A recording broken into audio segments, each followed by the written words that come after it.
morning, everyone. Please stand for the pledge. I pledge allegiance to the flag of the United States of America and to the republic for which it stands, one nation, under God, indivisible, with liberty and justice for all.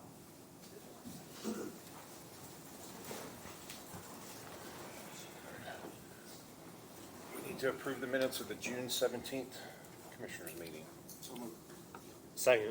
All in favor, aye? Aye. Moving on to new business, legal issues, Mr. Clutter.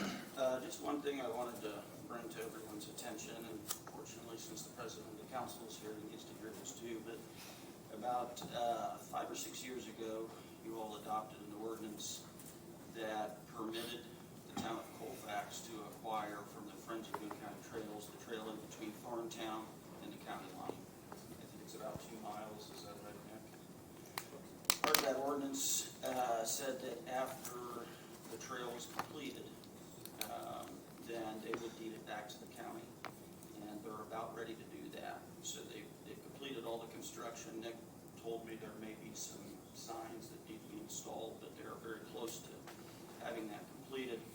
So the town of Colfax will then be deeding it back to the county, and you, of course, will be responsible for the maintenance at that point. So coming up into this year's budgets, I think it's probably best if it goes through Nick's department. He doesn't have the capacity or the equipment to do that properly, but I think it would be best if he creates a line item for that, for trail maintenance, and then he'll get some quotes from contractors.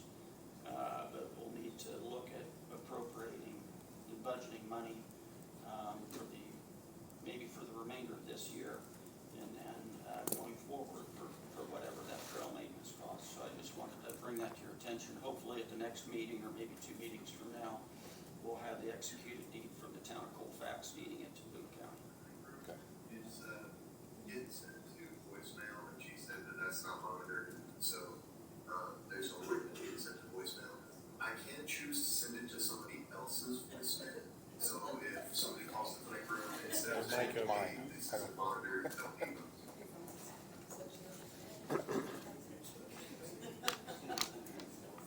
I don't think that was related to that Okay, particular topic. I don't think so either. So if you've got any questions, feel free to let me know. Liz Stitzel with Clinton County, I think was at the meeting, last meeting or 2 meetings ago. And we discussed that, and I approved the deed that she sent. And so we should be getting that in the near future. And then once we receive it, we'll just have it recorded. Okay. So that's it. Kenny? Very good. Debbie, did you have any questions about any of that? No, we just asking what kind of maintenance costs are you thinking about? The first year, there shouldn't be much at all. Mowing, you guys, Mostly mowing, obviously, but the pavement and everything, I think, is in good shape. They did a nice job with that, so it should just be mowing initially. Yeah, so it's been constructed for a couple of years. The Next Level Trails grant's what they used to pay for it. So it's got new pavement, it's got a new base, it's got all those items aren't the issue. The immediate needs are definitely the mowing. Last year they reached out to our department. Trees, it grows in very quick. We didn't have equipment. I mean, we got big tractors, big mowers, but that will destroy the pavement on the trail. So they ended up working with Parks Department or the city, or trying to find someone they could contract with to get it taken care of. It wasn't our responsibility at the time. Now it's getting ready to be our responsibility. There was a lot of conversation when this whole project went through, support from county council and others wanting to get this trail constructed. So getting a contractor to do the mowing, it's going to be something that's a smaller piece of equipment to do some kind of mowing to the sides, because it does grow in over the top. But that would be something we'd have to reach out to contractors and get information. My kind of thought is that it's hard for the commissioners to be reaching out and doing that kind of work. Similar in nature to what we do, but not exactly. I think we can work with a contractor, bring some information for you guys to review, and select somebody to take care of that. I don't know if that's 1, 2, 3 times a year. I don't know how often it needs to be mowed. But I know the Parks Department's been doing the south section of it. Maybe we could work with them and find out what that even looks like, or what that cost can even look like to even give us an idea. Maybe we could contract with them. Yeah, maybe we could work with the Parks Department. They have the right people and equipment and time. So I'm going to reach out to them. I just found out about it this morning, so I'm going to reach out to them and see what we can get information from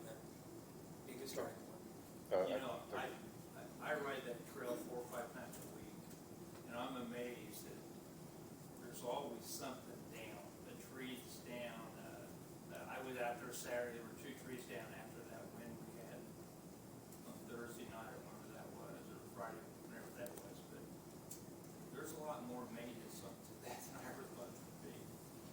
Yes, the dead trees, there's a lot of dead ash trees that are continue to fall, and frequently need someone to go take a look at it, and having the staff available to do that's not something that we can just drop and go take care of.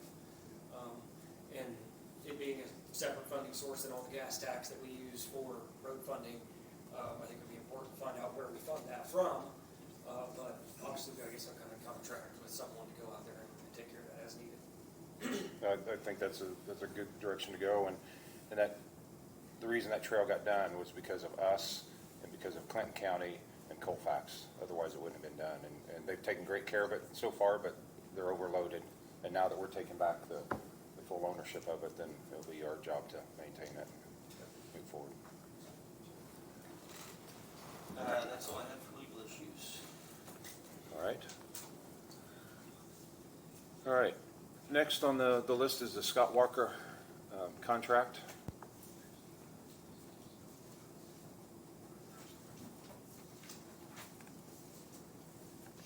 Ken Hedge, County Council President. The Scott Walker contract, we have looked at it, reviewed it, and we're okay with it. I think Bob's went through it, reviewed it too, Jeff, so if you got any questions, try to answer. Yeah, this is an agreement with Scott Walker. Jeff and I had a couple of minor modifications. The description of the services, his work is assigned by the Boone County Commissioners and Council with the support and cooperation of the auditor and treasurer to include compiling and reconciling the annual financial report, reviewing and modifying issues related to state board of accounts audit, balancing and reconciling data, financial statements, and daily reporting, training employees on daily operations, reporting and balancing, reconciling, functioning of the auditor and treasurer's office, and it's just a time-based contract, so however much time he spends on the various issues, it's an hourly pay. Hourly pay. And what's in the budget for that for the year then? For that? It'd be through the county council and the auditor's budget, so We appropriated it last year at budget time. And the amount? it's not to 10,000 exceed in the council and there's 10,000 in the auditor. Okay. The contract reads not to exceed 50,000 per annum, so. So with that, I would recommend your approval. That's a yearly contract, 1 year only. annual. Yeah. And either side can terminate with 30 days notice. So for some reason they don't need it anymore, or whatever the case may be, it can be terminated. All right. Any other questions? Move to approve. Second. All in favor, aye. Aye. Aye. Thank you. Walker Hughes Insurance. Dan is here, he is not. This is our renewal with Travelers. We went with them, was it last July, 2 years ago, 3 years ago. We switched from Tokyo Marine to Travelers. This is their renewal. The amount went up slightly, but not by a huge amount. Total budget, or the total amount of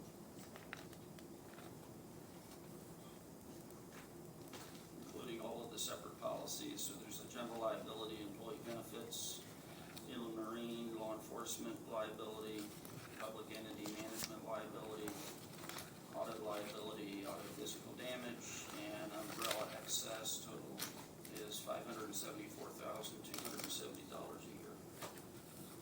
Paid quarterly. Right. I think Dan said that was about a 12% increase. That compares to about a 40% increase for a lot of businesses this year because of all the hail damage. So, The Travelers pretty is good. very good to work with. I've worked with them for years. Ever since I've been county attorney, with the exception of about 3 years that we were with Tokyo Marine. They've got in-house counsel that I've got a good relationship with, so Okay. recommend your approval. Move to approve. Second. All those in favor, aye. Aye. All right, the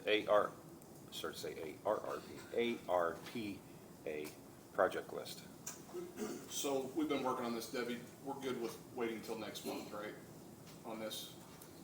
So I just need to report on my end of the one I report in July, my quarterly report, where we're spending those funds.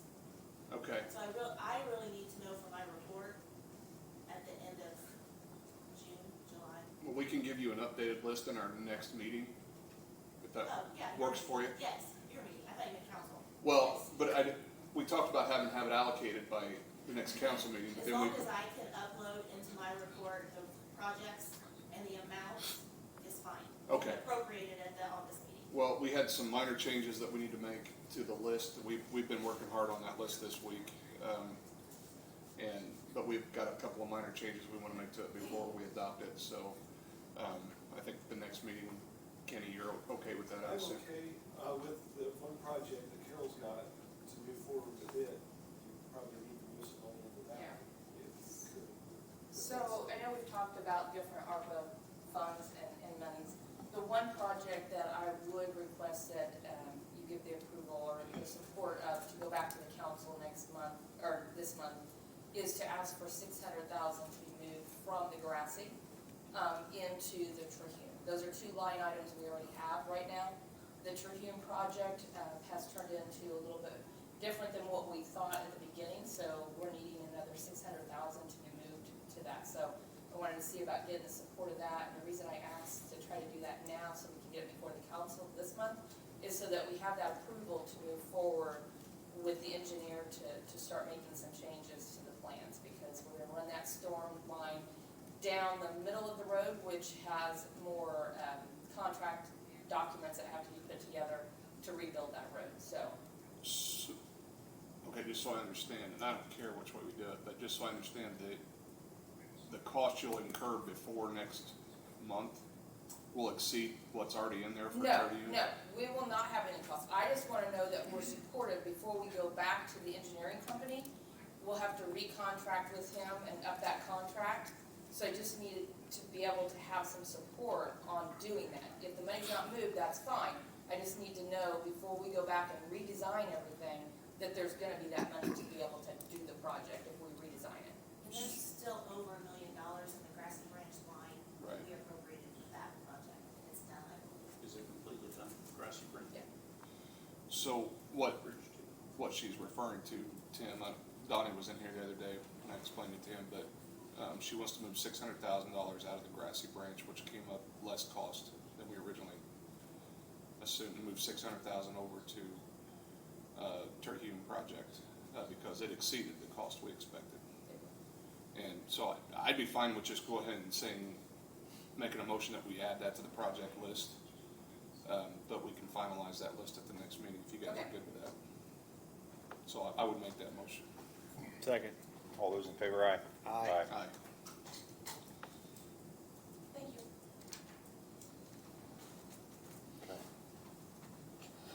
Okay. Old business, anything? If not, move on to area plan. Nothing from there.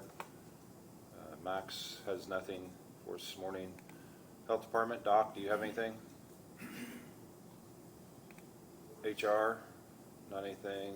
IT, and Highway, Nick.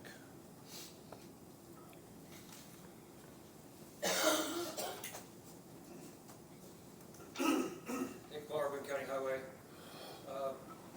First item I have for consideration is the funding commitment letter for the community crossings second call for projects in 2024. NDOT increased the amount that we're able to get this year to 1.5 million instead of 1 million, what it has been for the last several years. We were already awarded over $370,000 for the two bridges, 17 and 19, for construction this year.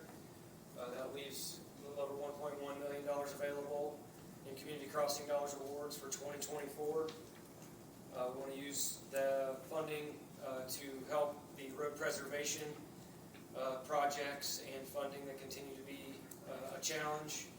There'll be paving projects. There's 2 of the roads that we would be resurfacing next year that we would include on our call, as well as the full depth reclamation of County Road 500 East from State Road 30, or from 32 to 300 South. So that would be a large part of the expense that we would incur to get that road in a thicker pavement section without having to go wider and acquire right-of-way, impact property owners, agriculture, road users. But there's a very large amount of heavy trucks and equipment use that road from 32 to access the Anson development, extensive from what it used to be. So we have resurfaced the road, but we need to get a thicker pavement section. So that would be the 3 projects that would be included in the call for projects in our application. We would submit those this month and know if we got awarded in this fall, and we would let the projects for construction next year. So it'll be part of the road preservation projects for 2025, but it'll be a 2024 award. So these projects have to be under contract within 4 months of award, they have to be closed out within 18 months. So it's got to be fast-moving projects, they got to be ready to go, and these projects meet that criteria.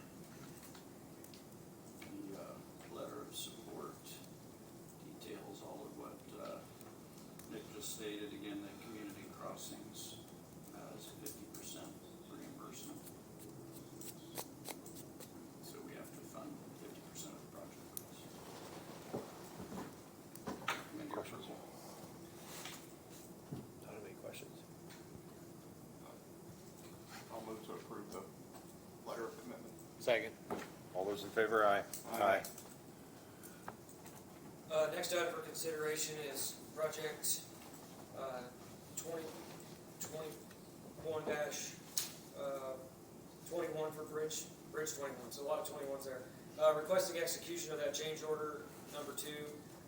It is to increase the contract amount by $7,228.19. We previously decreased the amount on this project, removed some items that we didn't need. This would pay for the items that we actually needed for the project and what was actually used versus what was designed. So this project, the road has been reopened. This is the final closeout change order, and this will complete the project documents once we get this executed. Recommend approval. Move to approve. Second. All in favor, aye. Aye. The next one's for a small structure, W016, similar situation. Both of these are community crossing projects from last year. We have to have all of our project documents closed out, invoices all paid to be able to close this out. So this is change order number 1 and the final change order. Increases the total contract amount by $6,991.75. This is for items that were used versus planned. There were some additional items we asked them to place during the project, and this would just be to clear all that up so we can pay the final invoices and close this project out. Move approval. Move to approve. Second. All in favor, aye. Aye. The next one's a right of entry for Lebanon Utilities. They're working along I-65 in an easement that goes across our Lot 2, which is across from the Highway Department.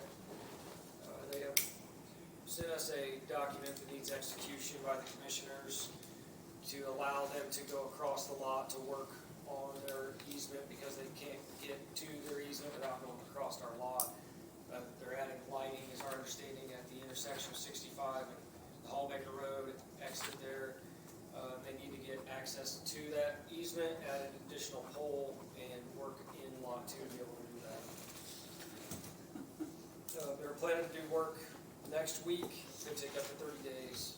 They're going to coordinate with our office to make sure they're not impacting any of our operations.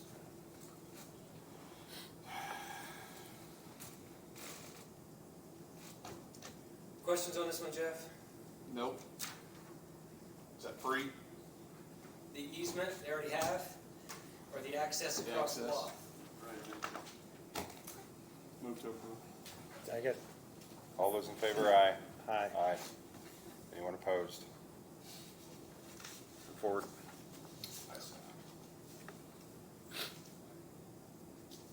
next one is task order 36 supplemental with Butler, Fairman, and Seifert to do sidewalk construction inspection oversight during our replacement project that we have currently ongoing. There's additional hours needed. It was due to the length of time this project has taken, which was longer than expected, longer than anticipated. There has been some concrete delivery issues also that some loads did not meet specifications. So there's been an extended amount of time than anticipated. This would increase the total amount, task order 36, by $10,680. And this project is expected to wrap up in the next 4 weeks or so, pending any issues or weather delays.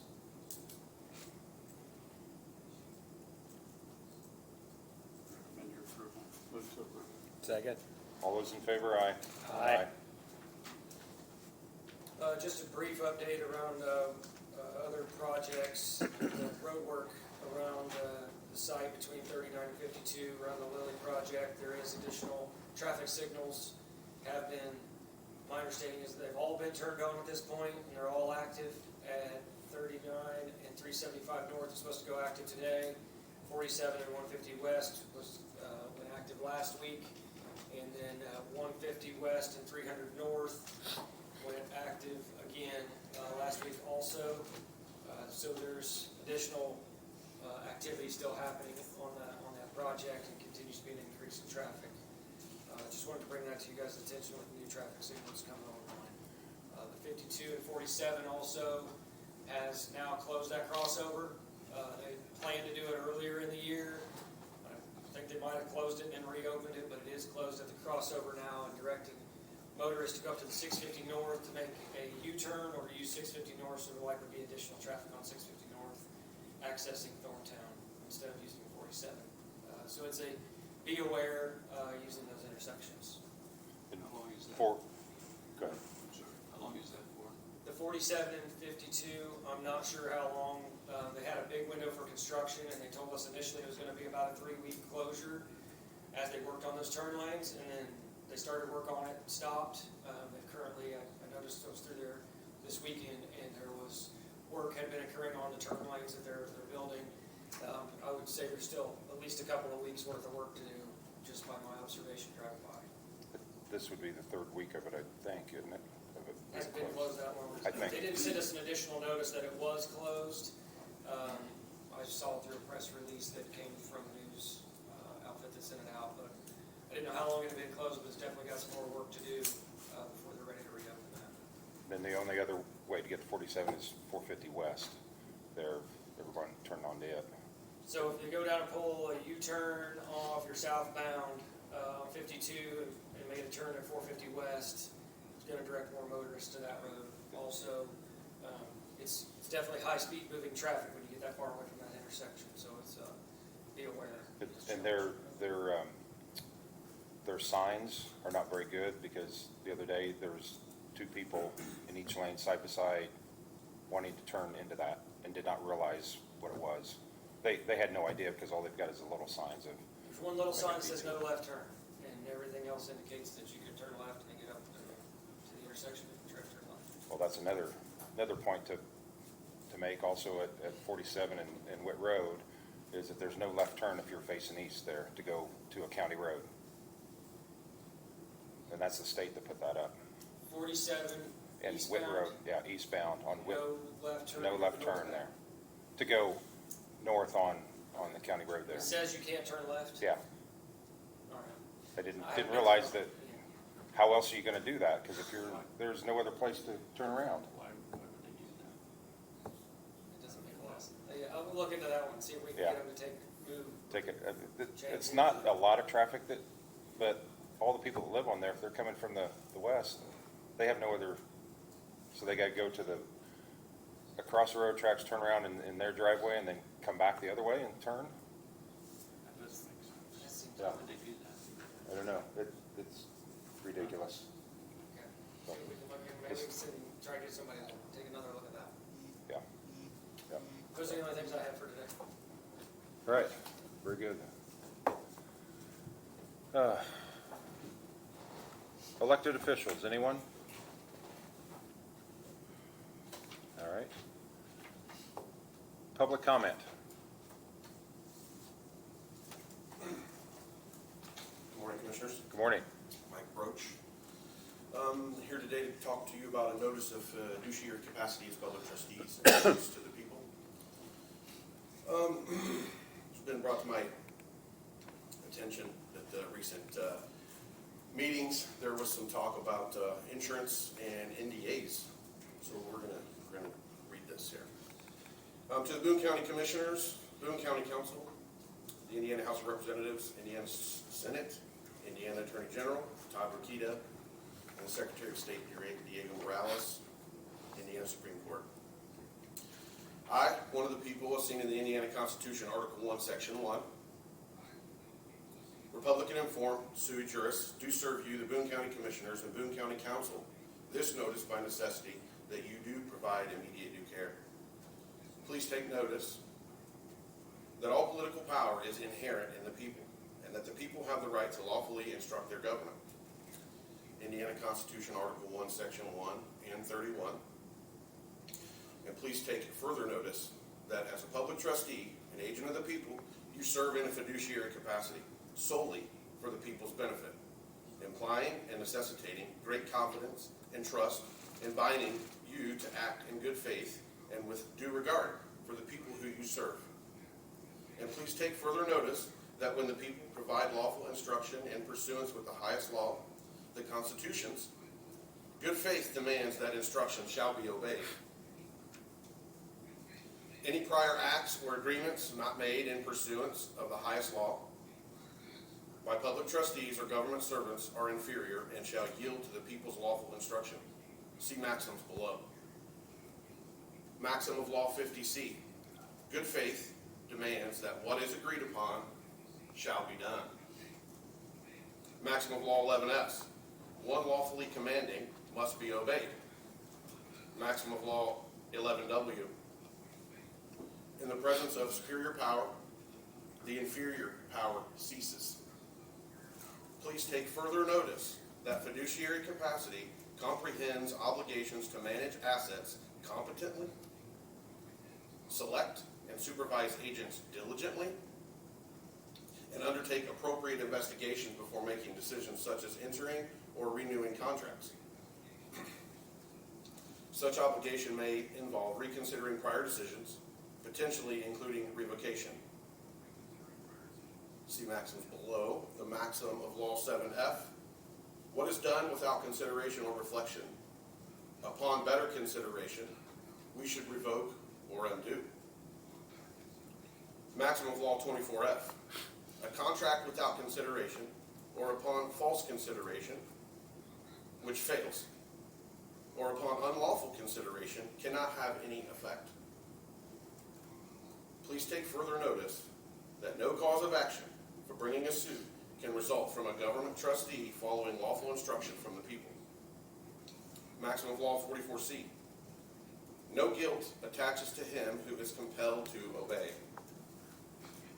Please take final notice that my constitutionally sound wish, order, and demand, which you are bound to, by oath, to follow unless you can prove by way of sworn affidavit that I have misconstrued the Indiana Constitution or the maxims of law, is that you provide remedy to the people by investigating all contracts with regard to your fiduciary capacity and mandatory requirements of your trust indenture. The Indiana Constitution, and take any corrective action to bring those contracts into compliance with such requirements. If you disagree with any of the information or claims in this notice, or if you claim to have been delegated the authority to ignore the people's instruction pursuant to the Constitutions and maxims of law, please show within 10 days where you were delegated the constitutional authority or agree to acquiesce all statements in this notice to be truth and fact. Any woman, man, or person found suppressing this lawful communication between the people and the government agents or trustees is engaging in tortious interference of all contract and agrees to pay $50,000 per count or infraction.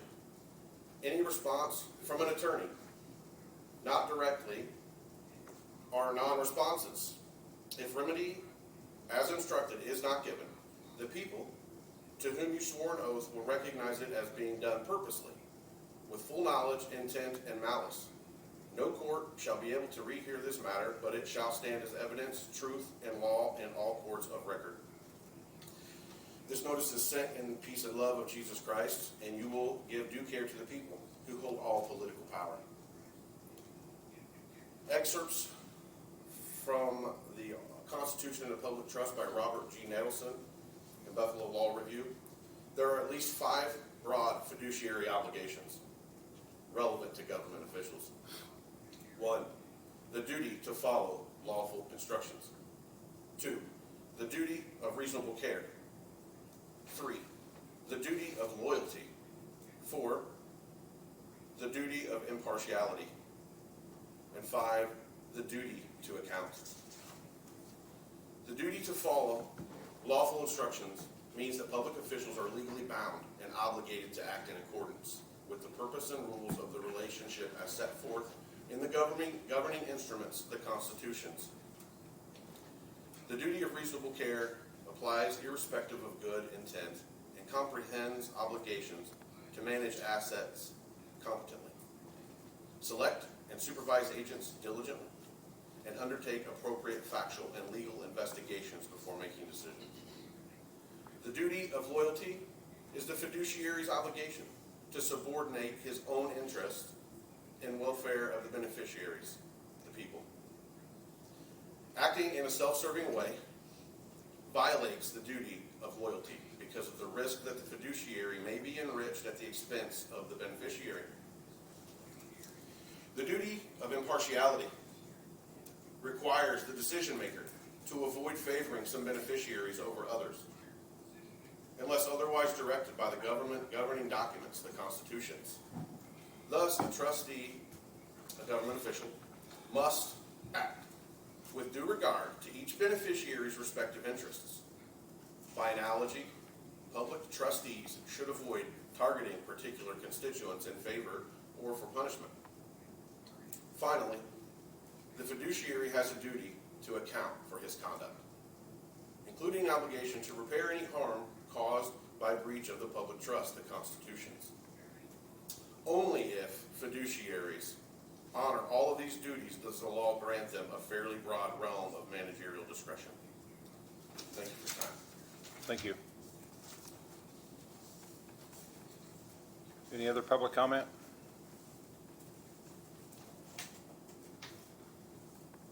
Hearing none. Move on to, yes, please.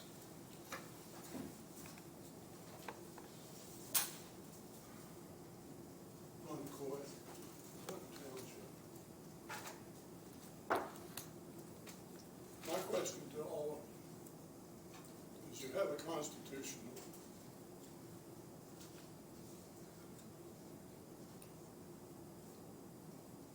You have a constitution to uphold. Each of you have read that constitution. Each of you know the ramifications of all these things. You cannot deny nor ignore what is going on. You know what the Constitution says. Now, I understand you're in a bad situation because you're battling with the state. And the state ignores every phone call that comes in there. Our representatives down there are the same as none, dead, to any discussion involving any of these things. I don't know where you go from here unless you start right here with the people and speak up and make some changes. I don't see where you had an alternative. You have took an oath to that Constitution and to that flag that a lot of guys have died for. And you have that obligation in your hands. You, as the attorney, I feel that you have a responsibility to also stand on that Constitution. Something has to be done with this, and it has to be to be dealt with. That's all there is to it. Because if we don't have law and order, and we don't abide by the Constitution that we've all taken oath to, we've lost all justice. And we see what's happening with our federal right now. What has happened with all the shenanigans and all the illegalities and everything else that's going on. And somehow we've got to start at the grassroots to put an end to this. This is not acceptable to the people. I'm ashamed of this county. I truly am. I'm ashamed of the sense of the people, that we only have 20% of the people that even come to the election polls to even vote. That means 80% of the people could care less until their hides are on the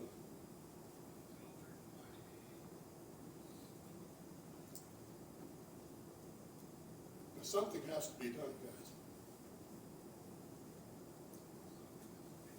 And it's pretty much right here in your hands. These voter rolls, I've asked dozens of times, have the voter rolls been cleared? Have they been updated? Has the dead people off of the vote? And they just ignore you. The same way with the state. You can't get through to Tabarquita. You can't get through to them at all. You talk to your representatives, and one of our representatives keeps saying, well, he's still peeling back the onion, trying to figure out what is going on. Well, he's been there for 2 years, and he's still peeling that onion. We didn't put him in there into kindergarten to learn. We put him in there to serve the people. And no one cares about what the people want. It's all about their own personal gratifications. I'm sorry, folks. It's time somebody stands up, and I don't know where else you do.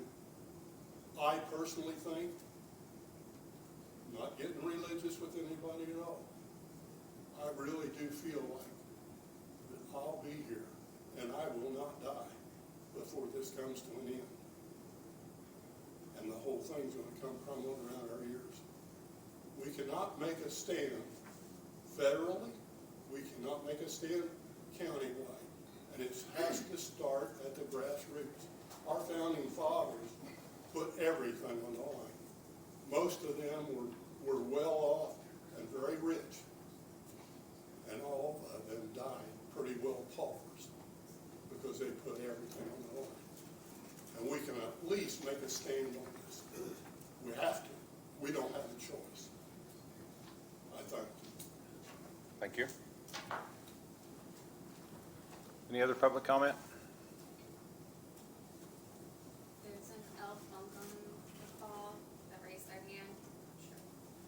Okay.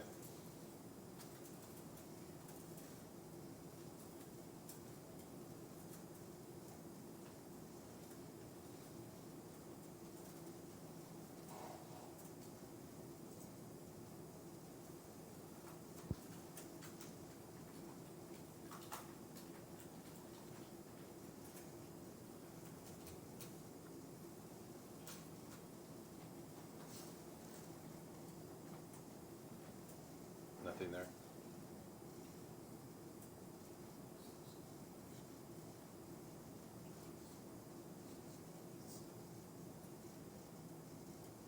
Not seeing a response. Okay. All right, then we'll move on to documents. Oh, wait a minute. Did you want to say something? I'm sorry, I thought you guys acted like you were getting ready to stand up. I apologize. All right, we'll move on to documents. Normal batch of claims, including payroll. Move to approve. Second. All in favor, aye? Aye. Aye. And then the last thing in terms of mail, a couple item notifications. We did receive a new lawsuit that was filed on an incident out at the Boone County Jail. I've already sent it off to our insurance carrier requesting coverage and entered my appearance. else, gentlemen? Move to adjourn. All in favor, aye? Aye. Thank you all for being here today, and have a great 4th of July.